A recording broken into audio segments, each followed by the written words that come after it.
반갑습니다. 이병철입니다. 오늘은 여러분들하고 우리나라에서 오래된 장수 프로그램들에 대해서 좀 얘기를 해볼 건데요. 우리나라에서 장수 프로그램은 아무래도 MC들의 영향을 크게 받는 것 같습니다.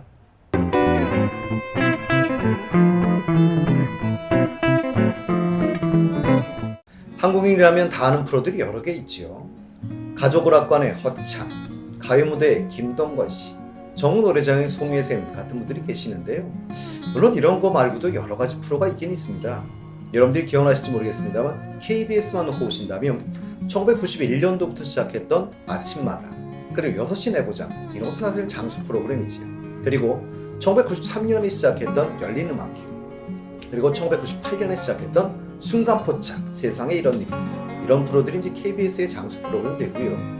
MBC를 놓고 보신다면 1990년에 시작했던 PD수첩, 그리고 1993년에 시작했던 출발 비디오여행 같은 게 상당히 오래된 프로들이지요. SBS는 이렇게 많은 프로를 갖고 있지는 않은데요. 근데 기억에 되게 각인되는 프로가 하나 있긴 있습니다. 1992년에 시작했던 그것이 알고 싶다라는 프로죠. 우리에게 가장 기억에 남는 말 기억나십니까? 김상중 씨의 그런데 말입니다. 그런데 말입니다.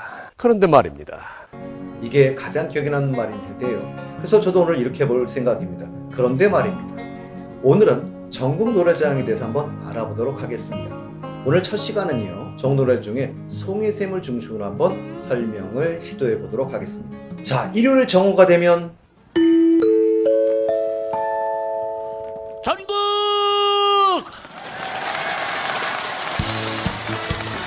전국 노래자랑이란 우렁찬 목소리와 함께 경쾌한 BGM이 들려오죠. 빠빠빠빠 이렇게 시작이 되는데요. 제가 노래를 좀 못해서 이해해 주시면 좋겠고요. 전국 노래자랑 사회를 맡고 있는 일요일의 남자 송혜가 인사부터 올리겠습니다. 이렇게 시작되는 프로인데요. 물론 여러분들이 기억나시죠? 여러분 안녕하십니까? 라고 시작하고 다시 한번 크게 안녕하십니까? 이렇게 시작되는 프로인데요. KBS 1TV에서 매주 일요일 낮 12시 10분부터 1시 20분까지 방영되는 오랜 역사와 전통을 자랑하는 TV 프로그램이지요.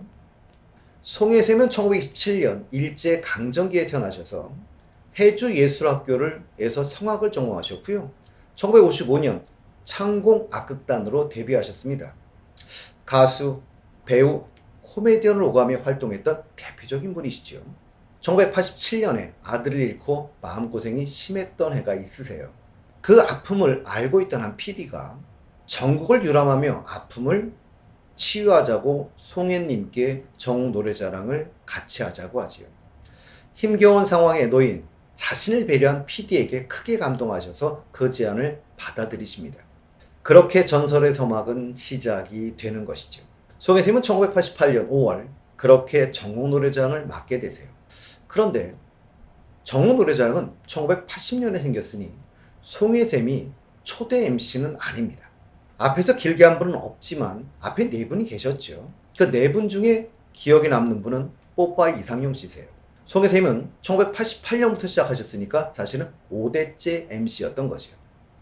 중간에 잠시 김선동 아나운서에게 맡긴 적이 있으시지만 시청률 하락 등을 이유로 해서 다시 돌아오셨고 2022년 5월 15일까지 송혜샘이 그 자리를 지켰다고 할 수 있습니다. 송혜샘은 사망 전까지 대한민국 현역 연예인 중에 최고령, 그 당시로 95세였던 걸로 제가 기억을 하는데요. 최고령 연예인이었었죠. 2022년 5월 13일 송혜샘은 최고령 TV 음악쇼 진행자로 인정을 받으면서 기네스북에 이름을 올리시게 됩니다. 이날 기념식에서 인증서를 전달받은 송혜샘은 긴 세월 전국 노래자랑을 아껴주신 대한민국 시청자들의 덕분이라고 소감을 밝히셨는데요. 송혜샘은 자신의 건강을 전국을 돌아다니면서 이것저것 많이 드시고 좋은 풍경 많이 봐서 그렇다고 하셨어요. 송혜샘은 죽을 때까지 전국 노래자랑을 진행한다고 선언하셨으니까 그 약속은 지킨 셈이지. 2022년 6월 8일 송혜샘이 자택에서 사망하시면서 전국 노래자랑과의 34년간의 동행이 마무리되었습니다. 생전에 송혜샘은 평생 소원으로 전국 노래자랑을 고향인 황해도 재령에서 진행하는 것이라고 밝힌 적이 있으신데요. 결국은 아쉽게도 이루지 못하고 세상을 떠나셨습니다. 윤석열 대통령이 송혜샘에게 한국 대중문화예술 발전에 기여한 공적을 기려서 금관 문화훈장을 추수하셨는데요. 문화예술인에게 주는 최고의 상입니다. 음악 프로그램을 보면요, SBS 인기가요나 뮤직뱅크 등 다른 프로그램은 특정 아이돌의 출연 여부에 따라서 시청률이 오락가락해요. 근데 전국 노래자랑은 물론 초대 가수는 있긴 있습니다. 있긴 있는데요. 대부분 일반인들이 출연하게 되죠. 그럼에도 불구하고 시청률은 높고 시청자의 충성도도 상당히 높은데요. 일요일날 목욕탕이나 찜질방 가보셨습니까? 또는 버스 정류장, 또 여러분들이 기차역, 식당 이런 대다수의 공공장소에 가보시면 10중 8구 전국 노래자랑을 틀어놓았지요. 그건 송혜샘에 대한 믿음 때문이라고 해도 과언이 아닐 겁니다. 전국 노래자랑에 출전하는 대부분의 여성분들은 송혜샘을 부를 때 그 칭호가 3살부터 80까지 나이 불문하고 오빠입니다. 아이들이 가끔 할아버지라고 부르는 학생들이 있긴 하지만 그래도 대부분 심지어는 중고생 어떤 여학생들조차도 오빠라고 부를 정도로 가히 국민 오빠라고 할 수 있을 겁니다. 송혜샘은 SBS 예능 프로그램이었던 힐링캠프 기쁘지 아니한가에 출연하셔서 6.25 휴전 정보를 직접 주셨다고 고백을 하셨는데요. 그러시면서 이런 말씀을 하셨죠. 내가 국가를 위해 무언가 했구나 라는 생각에 뿌듯했다라고 당시를 회고하기도 하셨었어요. KBS에서 진행자 송혜 선생님을 위한 전국 노래자랑 특별 프로그램도 있었는데요. 여러분 고맙습니다. 송혜란 프로였었습니다. 근데 이게 트로트 뮤지컬이었는데요. 시청률이 12.7%였으니 시청률도 상당히 높았다고 얘기할 수 있죠. 정동건이 송혜 선생님의 10대 시절을, 이찬원 씨가 20대를, 영탁 씨가 30대를, 신유 씨가 40대의 송혜샘 역할을 맡아 연기를 펼쳤었고요.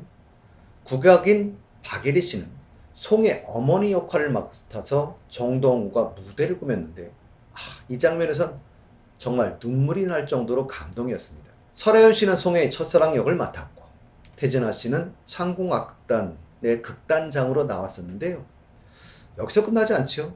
여기에 더해서 트로트를 대표하는 가수들 김연자 씨도 무대를 빛내주셨고요. 송소희, 박서진, 김태영, 정우 노래자랑이 빛낸 인물들이 공연을 더더욱 알차게 채워주었습니다. 특히 출연진 중 한 분이었던 이찬원 씨는 본인에게 너무나 친숙했던 프로, 그게 전국 노래자랑인데 이 전국 노래자랑이 마음 편하게 항상 참석을 했었지만 이 공연만큼은 규모나 상징성이 너무 커서 부담감을 느끼며 촬영에 임했다라고까지 하셨어요. 이 프로 외에도 여러분들이 떠올려 보시면 불후의 명곡에서도 송혜쌤의 특집편이 2012년에도 한 번 있었죠. 그런데 2020년 5월에도 있었습니다. 이때는 전국 노래자랑과 인연이 깊은 미스터 트롯 탑6가 출연해 감사를 전하기도 했었습니다. 송혜선과 가장 인연이 깊은 분 중에 한 분을 꼽으라면 사실은 전국 노래자랑의 악단장이시겠죠. 전국 노래자랑의 악단장으로 가장 유명한 분은 김인엽 씨입니다. 송혜선은 가끔씩 김인엽 악단자에게 장난스러운 시비를 걸곤 하셨죠. 출연진에게 특히 어릴수록 그렇죠. 김인엽 악단장에 가서 용돈 받아라 막 이러면서 보내시기도 했던 그런 장난을 하기도 하셨습니다.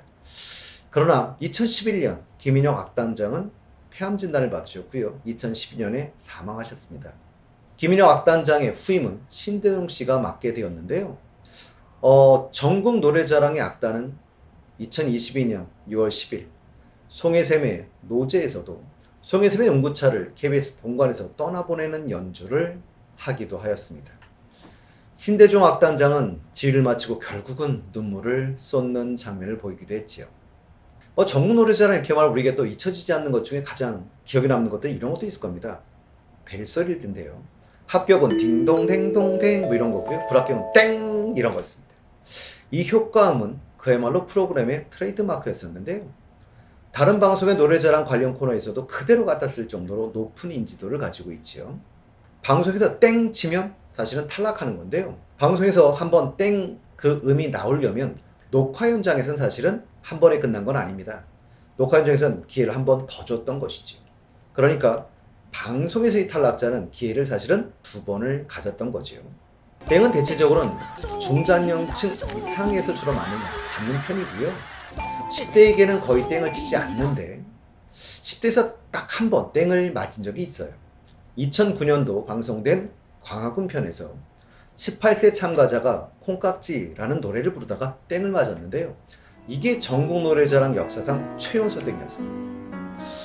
저는 오늘 송혜삼을 중심으로 한번 얘기를 해봤습니다만 다음 시간에는 전국 노래자랑이 나온 연예인들에 대해서 한번 이야기를 해보도록 하겠습니다. 축하합니다.